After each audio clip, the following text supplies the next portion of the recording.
Shalom jemaat Tuhan, kita berjumpa kembali di saluran Bali with Wisnu. Belajar Alkitab 5 menit bersama saya, Wisnu Prabowo. Hari ini jemaat Tuhan, kita belajar dari seorang tokoh Alkitab yang bernama Agabus. Kebenaran firman Tuhan yang kita mau pelajari, kita ambil dari Kisah Para Rasul 21 ayat yang ke-11. Demikian firman Tuhan. Ia datang pada kami, lalu mengambil ikat pinggang Paulus. Sambil mengikat kaki dan tangannya sendiri, ia berkata, "Demikianlah kata Roh Kudus, beginilah orang yang mempunyai ikat pinggang ini akan diikat oleh orang-orang Yahudi di Yerusalem dan diserahkan ke dalam tangan bangsa-bangsa lain." Jemaat Tuhan, nama Agabus mungkin tidak terlalu familiar dalam kehidupan kita.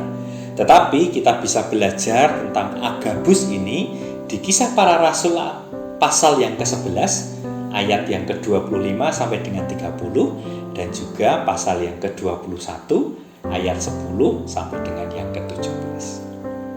Agabus ini jemaat Tuhan adalah salah satu nabi Tuhan yang namanya disebutkan di Alkitab Perjanjian Baru. Nah, sebagai nabi Tuhan, Agabus menolong murid-murid Yesus untuk mengerti apa yang menjadi kehendak Tuhan di dalam kehidupan ini. Ada dua hal yang Agabus sampaikan kepada para murid Kristus. Yang pertama adalah tentang akan terjadinya bencana kelaparan. Nubuatan yang Agabus ucapkan ini menjadikan murid Kristus bisa mempersiapkan diri untuk bisa menjadi berkat untuk orang-orang yang terkena bencana kelaparan tersebut.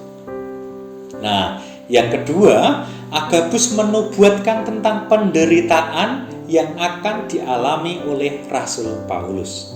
Jemaat Tuhan, nubuatan Agabus yang kedua ini berguna untuk mempersiapkan Rasul Paulus untuk menghadapi apa yang akan terjadi kepada dirinya kelak.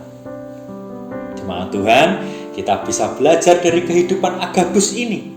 Jika kita adalah orang yang dipilih Tuhan untuk menyampaikan kehendak Tuhan, maka apapun kehendak Tuhan haruslah kita sampaikan, entah itu baik atau buruk menurut manusia. Dan bila kita adalah murid Kristus jemaat Tuhan, maka sudah seharusnya kita mendengar, seharusnya kita belajar, dan sudah seharusnya kita melakukan kehendak Tuhan di dalam kehidupan kita ini melalui firman-Nya yang disampaikan oleh hamba Tuhan. Jemaat Tuhan, mari kita berdoa. Bapa Surgawi yang kami kenal di dalam nama Tuhan Yesus Kristus, hari ini kami belajar dari seorang tokoh Alkitab yang bernama Agabus, seorang nabi yang Engkau utus untuk menyampaikan kehendak-Mu Bapa. Pimpin kami supaya kami bisa belajar untuk selalu dengar-dengaran akan kehendak-Mu di dalam kehidupan kami. Pimpin kami sehingga kami juga boleh belajar untuk mempelajari kebenaran firman-Mu melalui Alkitab yang kami punya. Terima kasih Bapa. Kami mengucap syukur, kami berdoa di dalam nama Tuhan Yesus Kristus. Haleluya. Amin. Jemaat Tuhan, selamat belajar, selamat menikmati berkat yang telah Tuhan sediakan hari ini. Salam Bali with Wisnu. Tuhan berkati.